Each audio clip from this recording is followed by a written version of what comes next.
Pints with Jack, Season 4, Episode 38. The Screwtape Letters, Letter 19. Nothing about love makes sense.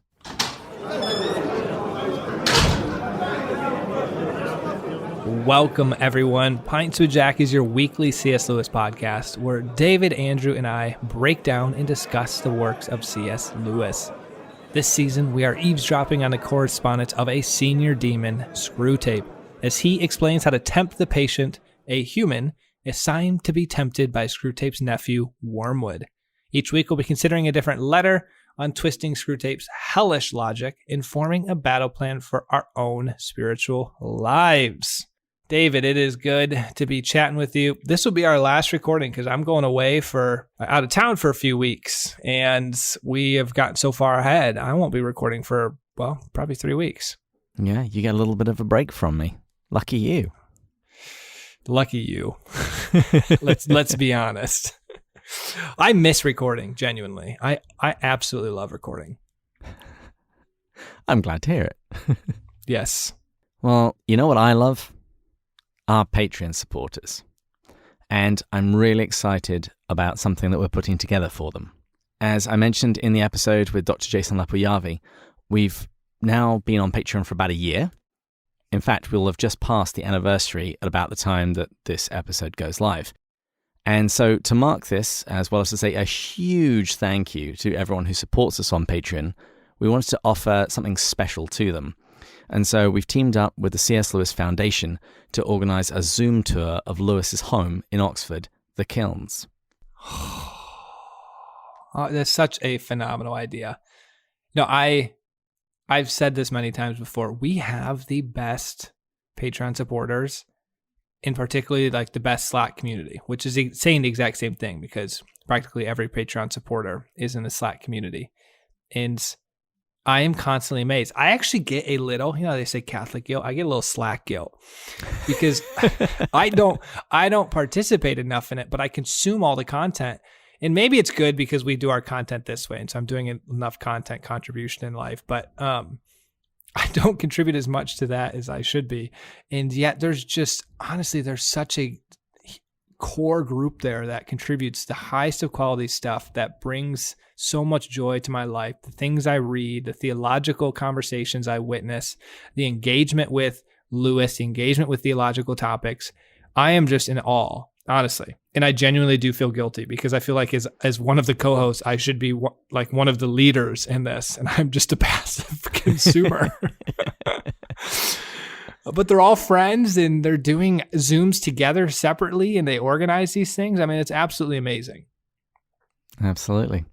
And David, and just so people who know, I mean, David and I are been so amazed by this. We're taking the ministry to another level. We're talking about in the next couple of weeks incorporating Pints with Jack, and then we're talking down the road 501c3, and we're talking about other different types of expansion we want to do from a content perspective. And so your guys' support has been so helpful with us to take this ministry to the next level. And we are just scratching the surface. Let me put it that way. Because sometimes we'll say, hey, we've got all of our episodes covered. That just is rear view looking. We have this whole forward view vision that we have as our support, as your guys' support grows, to take this so far beyond and to evangelize as many people as we can. Exactly. The more that's taken off my plate in terms of planning and editing, it means I can create a new Google spreadsheet and plan exciting things for the future. I love it. Well, this is going to be fun. Sorry, that was a huge diversion. I'm very excited for this Zoom tour. Yeah, it'll most likely be in March, probably on a Saturday. And someone from the C.S. Lewis Foundation will be giving the tour. And it's going to be available to all of our Patreon supporters, regardless of what tier they're at. I'm going to make sure that the tour takes place at a time so folks in England and on both coasts of the United States will be able to attend it virtually. So if you're hearing this, it's not too late. Go to Patreon. If you'd love to support us, you can be a part of this Zoom tour.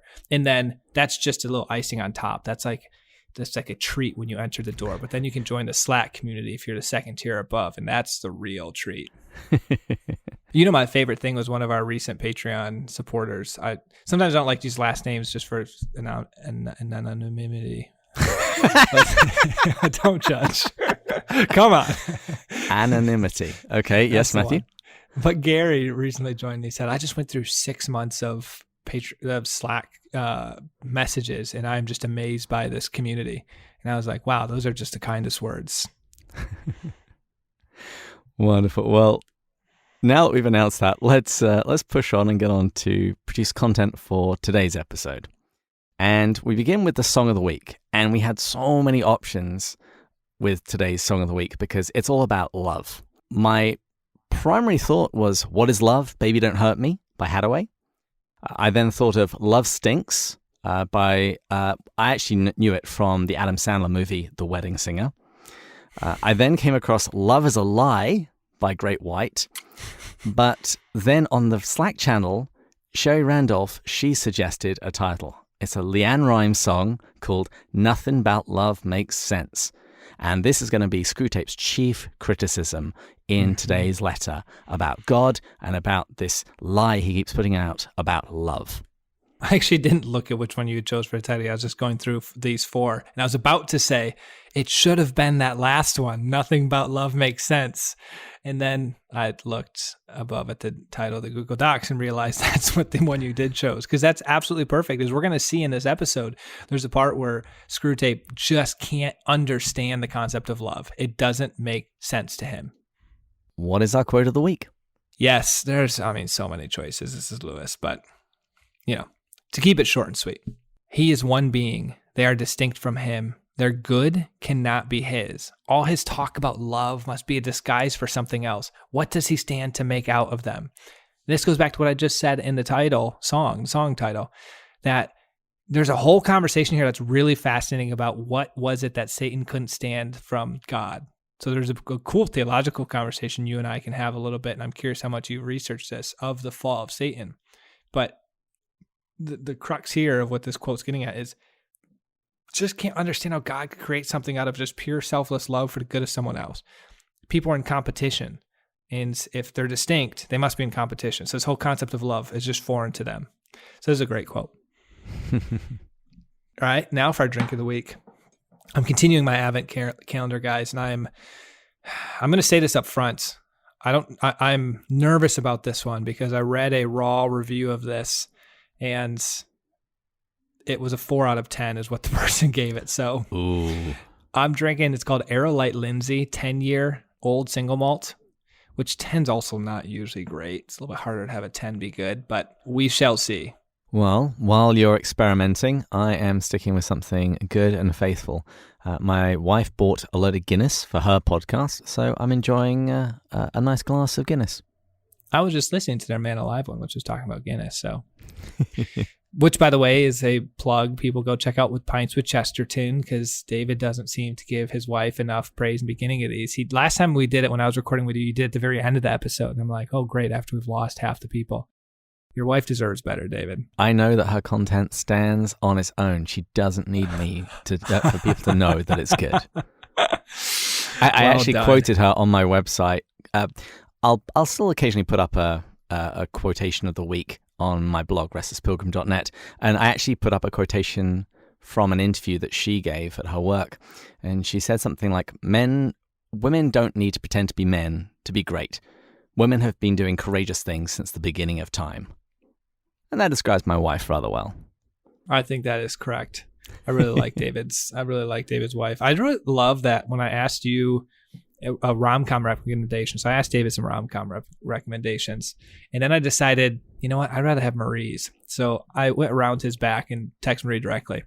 And David's second to top one was Return to Me, and Marie's top one was Return to Me. I was like, oh, that's cute. Look at that. They both love the same one.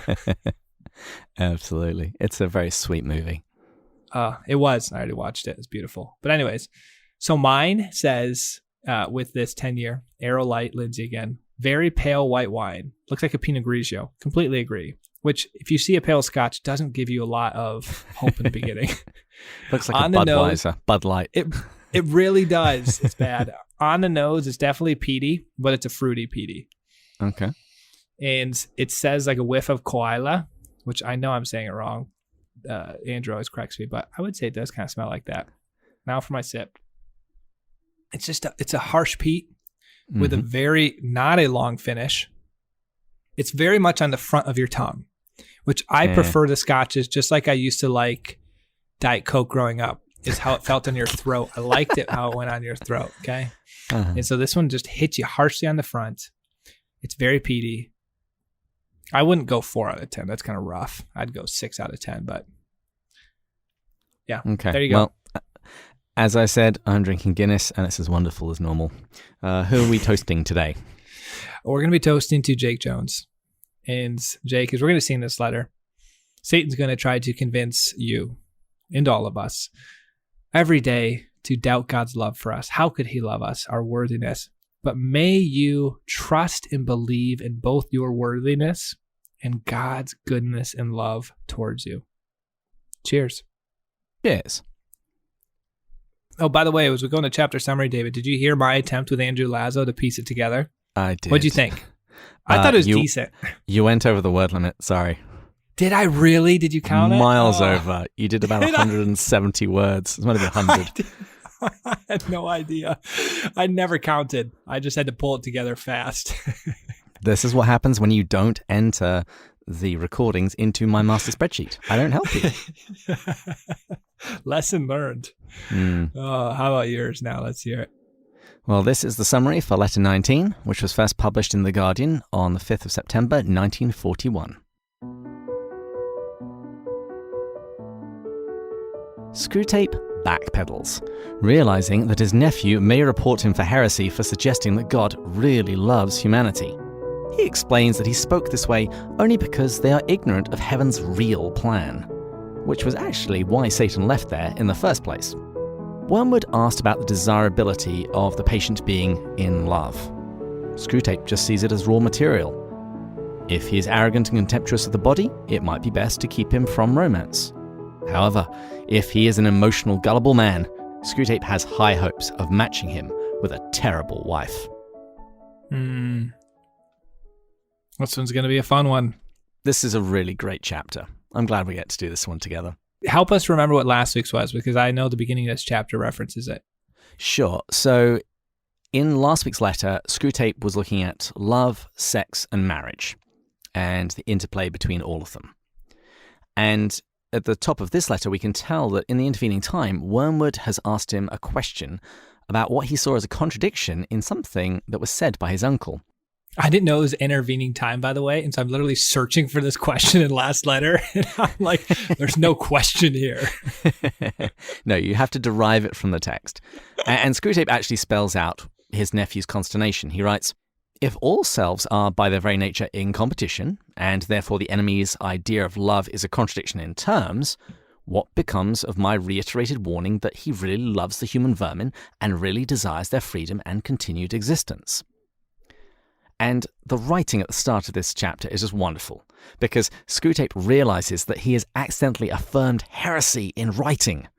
God actually loving humanity? Certainly not. Blasphemy. And Screwtape also realizes that his backstabbing little nephew is ready to turn him into the authorities for this slip-up. He therefore immediately begins to backpedal, saying, "I hope, my dear boy, you have not shown my letters to anyone else." And Screwtape goes on to explain that his heresy was purely accidental. As I mentioned earlier, it's only because they don't really know what's going on. And Screwtape also, he tries to pass off all the nasty things that he said about Slubgob, the head of the training college, as just well-intentioned, harmless jokes. And he also walks back the various threats that he made to his nephew. The start of this letter is just wonderful. Doesn't it sound like he's a bit on the defensive? He's a bit afraid. Sometimes he comes across super arrogant. This time he's like appeasing him, and he's not saying, "I'm so sorry, my dear boy," but it sounds like he's doing that indirectly. Yes, he's basically trying to get out of the hole that he has dug. His pride and ego. He got hit. Now he's digging out. And as I said, Screwtape explains that he was only careless about how he described the situation between God and humanity, speaking as though God really loves humanity. Because hell just doesn't know what God's real motivation is. What hell does know is that these ideas about love, which heaven keeps putting out, they have to be utter nonsense. After all, Screwtape, he writes this. He says, "He," meaning God, "is one being. They, the humans, are distinct from him. Their good cannot be his. All his talk about love must be a disguise for something else. what does he stand to make out of them? And that was your quote of the week. This is the central problem that Screwtape just can't solve. Yeah, they operate under a completely different worldview, and they can't reconcile these two statements under that worldview. And rather than saying, is their worldview wrong, they're trying to somehow figure out some missing piece of information, which is we're going to see later. There's any comment, and I don't want to jump ahead, but when he asks God, the enemy in this case, who was asking God, Satan, in the beginning, before the fall, in a sense, he says, I really need to know. And God says, I really hope you do someday. Essentially, like, it's an obvious answer if only you can see it. We'll get to that, but that's just so beautiful. Well, that's really the next thing. And it does really put me in mind of, have you ever done someone a good turn and they get all defensive? Why did you do that? What do you want? What's in it for you?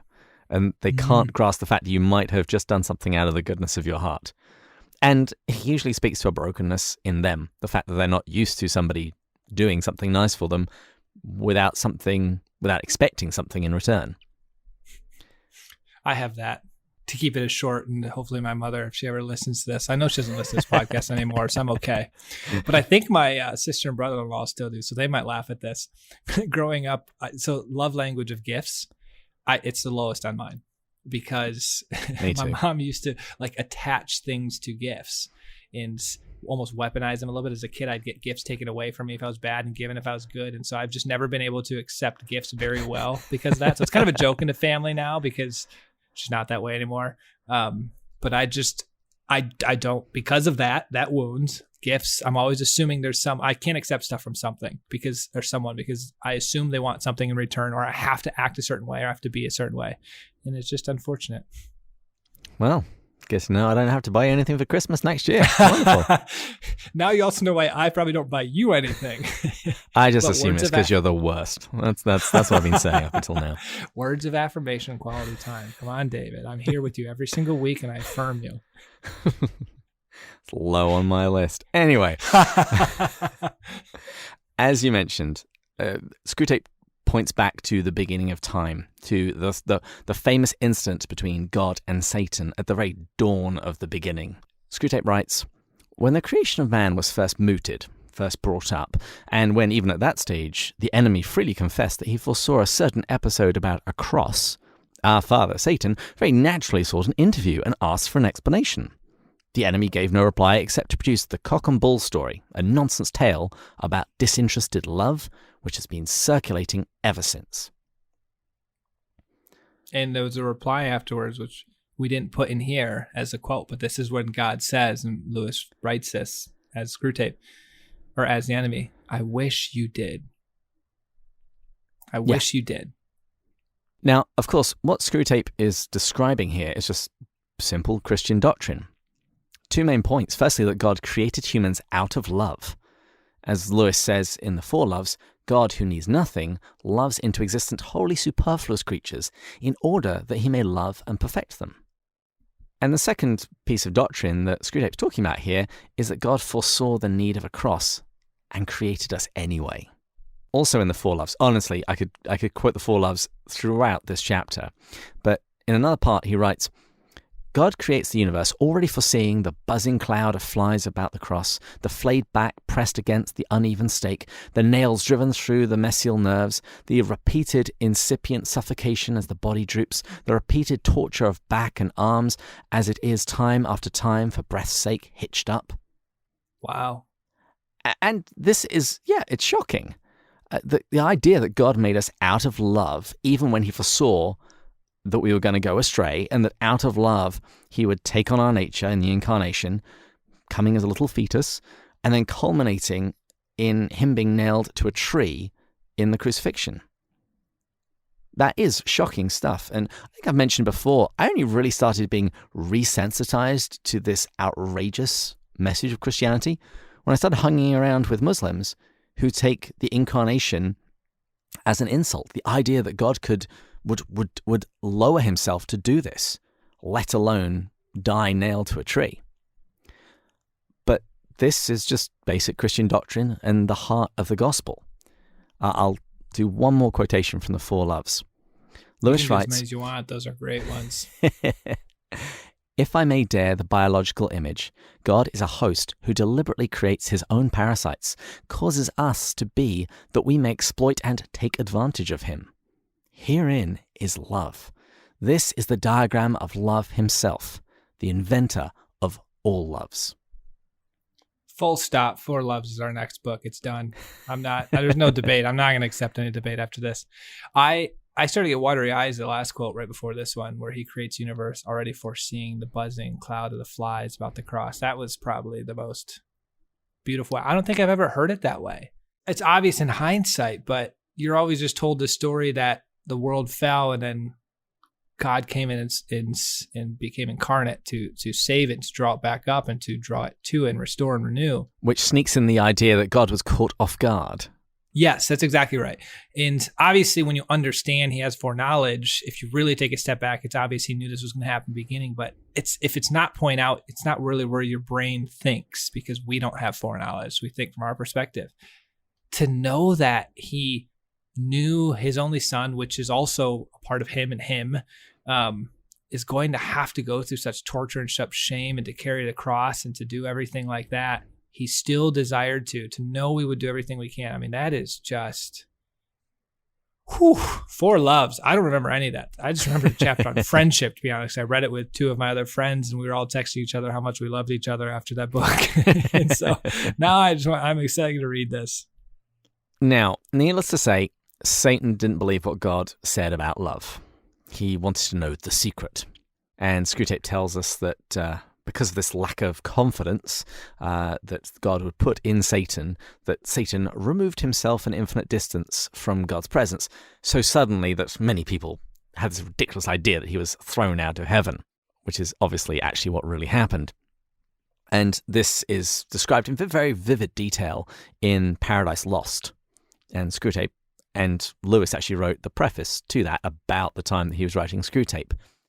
And this is, in turn, based on Isaiah 14, where words about the king of Babylon have been traditionally seen as an image of Satan's own fall to grace. I'll just read a little bit of it. How you have fallen from heaven, O day star, son of dawn. How you are cut down to the ground, you who laid the nations low. You said in your heart, I will ascend above the heights of the clouds. I will make myself like the Most High. But you are brought down to Sheol, to the depths of the pit. David, between the 4 Loves, Isaiah, you are just bringing it today. Thank you. I wasn't prepared for this, because as listeners know, and as you can't stress enough, I don't look at your notes ahead of time. I look at my own notes ahead of time. I don't look at yours. Well, I had a little bit of time to prepare for this recently. I did too, but I chose to watch Return to Me. You did. You sent me a message saying things I should be doing instead of watching Return to Me.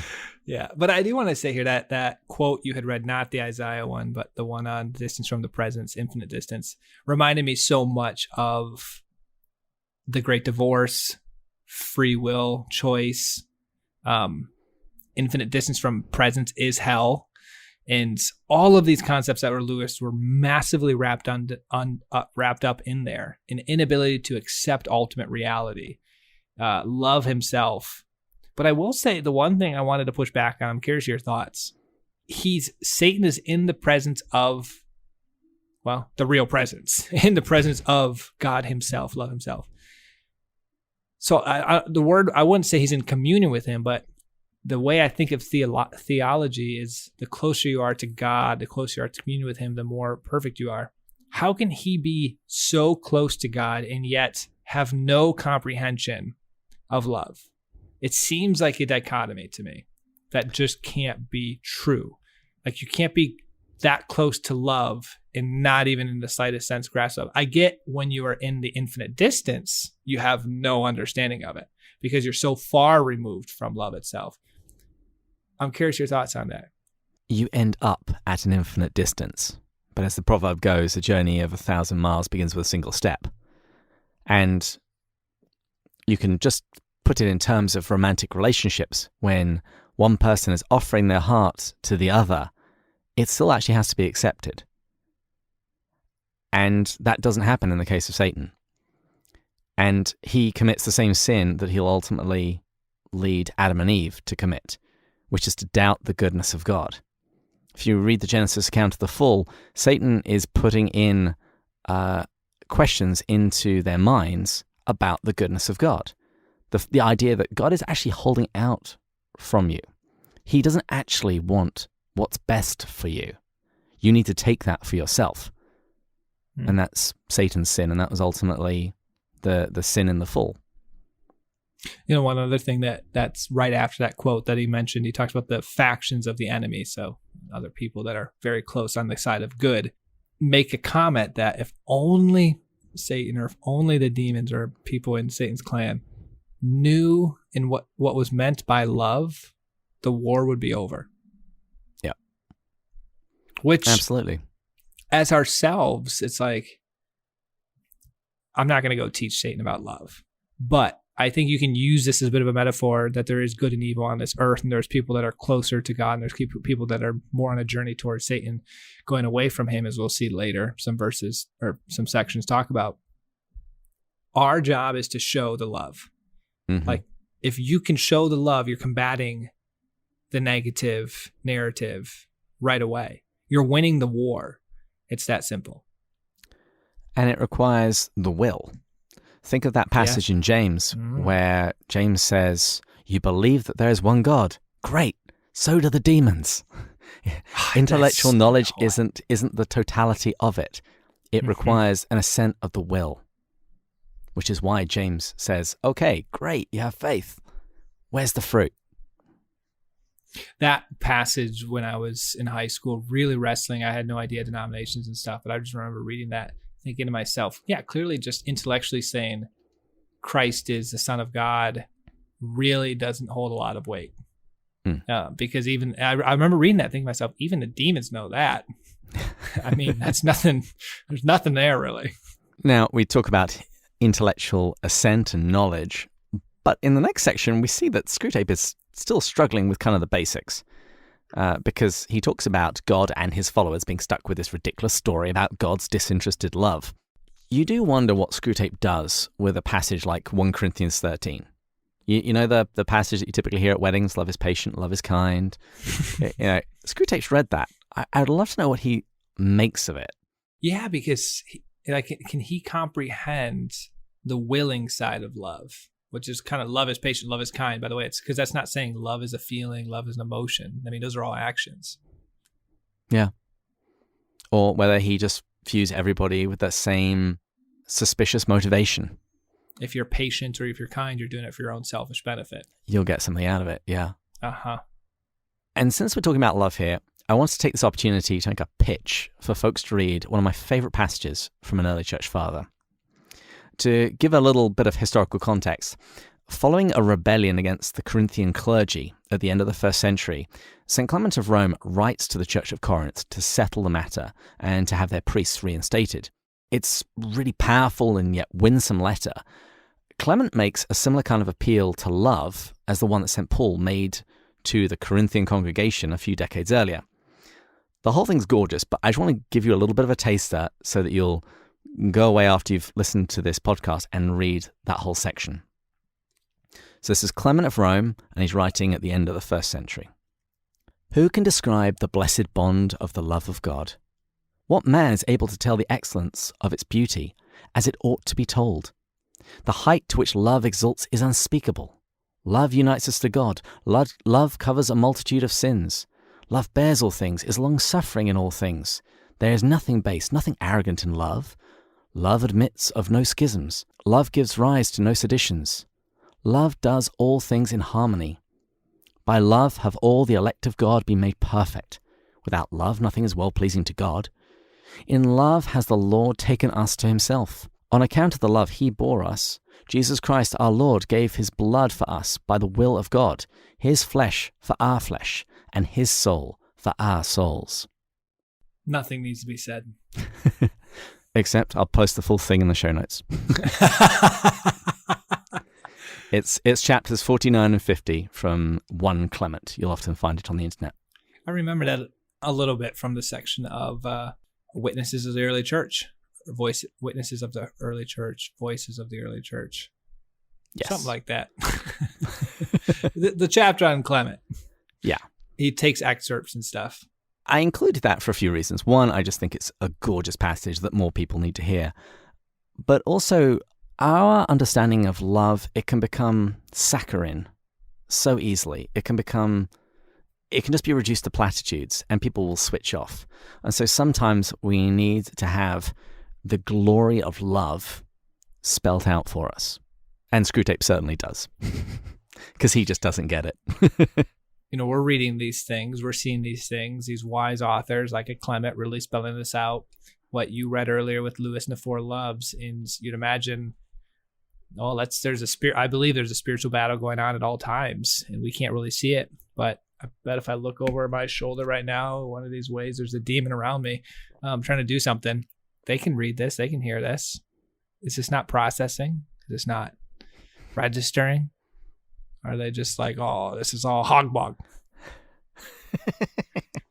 Hogwash. That's the word. There you go. Where did the bog come from? I always mix two different. I don't know how I got the hog. You are unencumbered by the normal rules of words and grammar. Well done. Yes, you're right. As was said in one You're of like your interviews Tolkien. before. Yes, exactly right. I'm making my own language. Well, let's look at the end of this letter, because as Screwtape begins to wrap it up, we turn from the love of God, which in the Four Loves, Lewis calls agape or agape, to falling in love, so the more romantic kind of love, eros. And apparently Wormwood had complained that Screwtape didn't make it clear in his last letter whether falling in love was a desirable state in which to guide his patient. And Screwtape's response is wonderful. He just says this is a dumb question. He says, leave them to discuss whether love or patriotism or celibacy or candles on altars are good or bad. Nothing matters at all except of a given state of mind, in given circumstances, to move a particular patient at a particular moment nearer to the enemy or nearer to us. This is Screwtape's bottom line. Sickness, health, youth, old age, romance, etc. It's just raw material. They don't matter per se. It's all about how Wormwood exploits them. And we're back into the territory of heavenly and hellish creatures again. You're just moving a little closer to heaven or a little closer to the other place. And I think this is somewhat what I saw that there was a bit of a conversation going on in our Slack community about Andrew talking about taking some practices from different denominations that were really beautiful. And I think this right here is the motivation for it. Is if something's moving him towards love or moving away from love is somewhat the litmus test of if I can pull something beautiful. And I understood some of the people had a little bit different view of taking things from different denominations. Yes, you could fall down the trap of just finding things that fit your personality and cherry picking things and ignoring things that probably could challenge you. So I do get that, but I also understand the inspiration, and I think it's very much in line with this. Is this moving me towards love? It's thankfully Andrew is incredibly brilliant on a theological perspective, and I think is pretty good at answering that question. We'll keep him on the straight and narrow. Yeah, if not, David will be right there. Trust me, I can attest to that. Absolutely. So Screwtape gives the bottom line and the general principle of hell, of twisting the raw material to guide someone towards hell rather than heaven. And he ends the letter by looking at how one might apply it to romantic love. So the question is, should romantic involvement be encouraged or discouraged in a particular case? And Screwtape says to Wormwood that he should encourage the patient to have contempt for love if he's an arrogant man, and if he's got a misguided contempt for the body. And also, if he's a bit of a contrarian, if he just naturally takes the contrary point of view. He says, instill in him an overweening asceticism, so like a contempt for the body. And then, when you have separated his sexuality from all that might humanize it, weigh in on him in some much more brutal and cynical form. What do you think that cynical form was? I think it's just raw animalistic lust. I think he wants to form in the patient, if he's got a natural tendency to be arrogant and to think lowly of the body, and if he naturally wants to flout conventions, let him push away love and to such a point that when he's then confronted by lust, he's just got no defenses. He's got nothing that will turn that lust into love. Because as we spoke last week when I had co-hosted with Dr. Jason Lepoyavi, we spoke about how in many ways sex is designed to point to God. It nurtures affection. It is the very thing that builds family. It has some inherently good properties that should point one towards goodness. And so I think what Screwtape is saying is if we've got someone who is so contemptuous of the body and arrogant of himself, just push that to its extreme and then present him with lust, and then he's got nothing with which to rehabilitate or redeem that passion. Two things. First, no idea that you recorded with Dr. Lepoyavi. I'm not saying his name right, but... That's close enough. We're good. Close enough. Good. Last week. That is so... What a phenomenal person to do that with. I'm so excited to listen to that. Clearly, I haven't looked at the schedule of who we've been recording with, so that's Don't fantastic. Worry. I haven't sent it to you yet, but yes, I had to have Dr. Love on. It was either going to be last letter or this letter. It was going to be one of them. Yeah, I'm glad he did the last one, to be honest, because I was looking back at the last one because I do like to see where it was left off. And at first, it was like, did I do this one? No. And then I noticed it was one that I checked that I would have loved to have done. And I was like, I wonder why David didn't choose me for this one. Because there's certain ones in the beginning of the season we all checked off that we'd like. And while this makes sense, Dr. Love would crush me on that one anyway. So I'm excited. But well, you also included this one. So you put both of them. So I had to give you one of them and give one to somebody else. I like it. That's fair. And the other thing I was going to say is that reminds me a lot of, and I think your answer's spot on, because as I'm reading that early witnesses or witnesses of the early church, the Voices book, it was talking about Gnosticism, which obviously has a very negative view of the body and material. And it said you can either go to one of two extremes when that was the case. And one of the extremes was just giving into orgies. And it's just a perversion of the sexual desire because you realize this is just a bad thing. It's trapping my spirit. So who really cares about it? And let's just use it to an extreme. And it made me think of that a little bit when you were giving your answer and your description. It's kind of like when you rent a car and you drive it at higher speeds on gravel roads than you would if it was your car. Because yes, what do you care? Nobody has ever washed a car rental car before returning it. I want to do that just for my bucket list now. Just to say I have. Okay, well, you can rent my car anytime you want.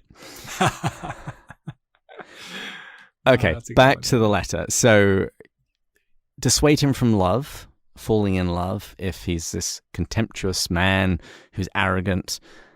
But what about the flip side of that? Well, Screwtape says, if he's an emotional, gullible man, feed him on minor poets and fifth-rate novelists of the old school, and we spoke about that last week, until you have made him believe that love is both irresistible and somehow intrinsically meritorious. And Screwtape says that this probably won't cause casual unchastity, but it is perfect for fostering the kind of tragic adulteries which end up in murders and suicides. Wow. And he gives another option. He says, alternatively, you can just send the patient into a bad marriage. And once again, we have hell twisting God's good designs.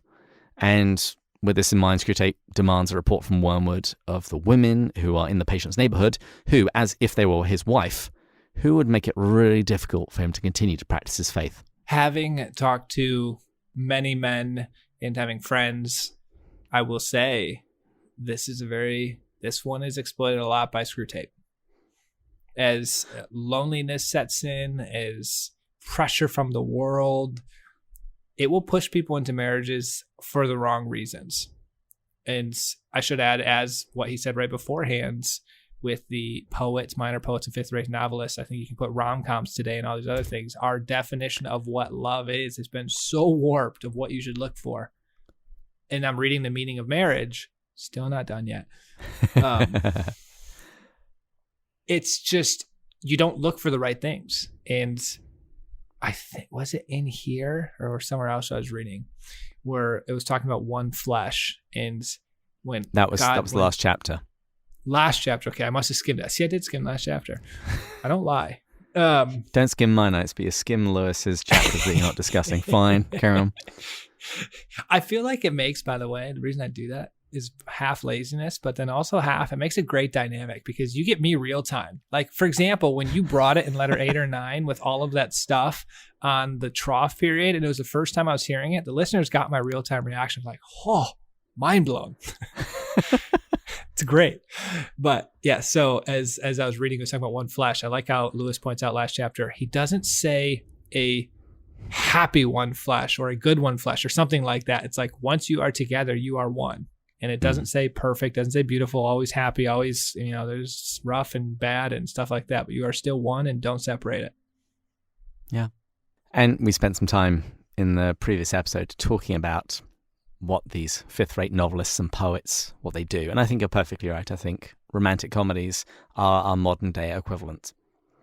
They instill in us ideas about love that are not necessarily true.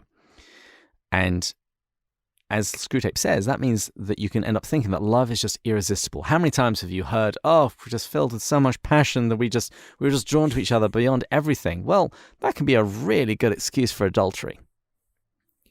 And the idea that just being in love is somehow meritorious, like it is intrinsically good, regardless of the situation, regardless of who gets hurt in the meantime. David, you're not telling me all is fair in love and war? All is not fair in love and war. I should make that up as a saying or something. You're telling me that there's not going to be a girl in front of me someday, just standing in front of a boy, hoping that he'll love her? Come on, that's not going to happen. That's not going to happen. I've been waiting for that. Well, not everybody can be Marie. Not everyone can be swept off their feet by a charming Englishman. There's only so many of me to go around, You're telling me I can't play Closing Time in a train Grand Central Station to Mila Kunis with a whole mob, dancing mob? You can try. Let me know how that goes. Okay. On that note. Yeah, on that note, Screwtape ends the letter by recapping his main point. He writes, "Get it quite clear in your mind that this state of falling in love is not, in itself, necessarily favourable either to us or to the other side. It is simply an occasion which we and the enemy are both trying to exploit." And so with that, let's turn to Unscrewing Screwtape. What do you have this week? I want to start, and this might be the only one I really want to emphasize because I think it's just really important. Do believe in the genuine love and goodness of God. Mm-hmm. Because I think, now my little explanation for that, I talk with people so much around me who are in my spiritual circles that it's a struggle of my own. Do I believe he really loves me? Do I believe he has my goodness at heart? When I'm stressed about circumstances, when I'm constantly worried about things, it's like, my Heavenly Father knows me. He loves me. What father would give a child a terrible gift? Like he wants the best for me, wants the goodness, and he can make it happen. And I doubt that constantly. I don't believe it. I don't find peace in that statement. And it's a genuine struggle. And that's definitely Satan at work, wondering how can God really love me? Because he's not getting anything from me in return. Or in my case, I try to think, how can I give him something in return? Which is just a stupid asinine statement. Which is also one step away from what can I do to make him love me? Yes. Well, to earn it. Thanks for David. I thought I was already doing bad enough. I think that's just an invitation to, so this would be one of my do's because I had the same one. Do read Crazy Love by Francis Chang. Oh, so good of a book. Can I tell? Yeah, I do want to kind of tell a little bit of story about that. Yeah, that'll actually connect with if you guys listen to the episode where I talked with Leo on how my life kind of came together and how I've always had these certain circumstances. So how I had a deep sense of peace that I was supposed to work out in San Diego, as I mentioned on that podcast. I had got Crazy Love months, or honestly maybe a year or two before. Threw it in the side of my car. So this isn't high school. This is just sitting in the side of my car. So honestly, it's probably multiple years beforehand. And then I'm being dropped off at the airport sophomore summer of college to go spend 10 weeks in Nicaragua. And as I'm getting out the door, my mother drove me in my car, dropped me off. I opened my door and I thought to myself, I probably can't have enough English books. I saw it in the side of the door, grabbed it and read the book in Nicaragua. Come back to Notre Dame. Called a person who I had kept in touch with or met before who ended up becoming my future boss. And within 10 minutes of conversation, he said the book that inspired him to start the hedge fund was Crazy Love. And I had just read that book and was inspired by it. And that was, I thought, God's sign to me that I could be in the hedge fund space at a place and still be a Christian. So I didn't mention that in that episode. I'm recording this actually the day that episode was released, even though you're going to hear this 3 or 4 weeks later. So there you go. Crazy love played a tremendous role in bringing me into the career path I am today. Well, after that, I'm going to be short and sweet. I just had 2 other items. Do not approach life like a zero-sum game, because that's Screwtape's perspective. If I win, someone else loses. If I win, someone else loses. If I lose, someone else wins. Doesn't work like that. And lastly, do remember that Satan can twist any good thing. Those are good ones. I'm not going to add any more. I think 4, short and sweet, let people remember them. Not because you hadn't prepared any others, of course. Yeah, didn't think so. Well, we would like to thank our top tier supporters: Jake, Stephen, Matt, Jeff, Chris, John, James, Kate, and Rowdy. That group is getting big. It is getting big, isn't it? And we're just a reminder about social media. Let your friends who are Lewis fans know about the upcoming Zoom tour that we're going to be doing. The more, the merrier. Also, guys, thanks for the reviews and the ratings. We crossed 300 as we're recording this, and probably 3 or 4 new iTunes reviews directly came in. And I think I made an appeal probably a week or 2 ago. And so you guys really stepped up. I gave the whole spiel of how it helps us with bringing people onto the show and stuff. So thank you for that. The one I read today was brilliant, by the way. It was a long one. Beautiful, beautiful. We read them all. Yeah, we'll have to read some of them out in an upcoming episode, because this is a long season. But we are now 2/3 of the way, roughly, through the book. Love it. Well, please join us next time when we're going to be going further up. And further in. Cheers. Cheers.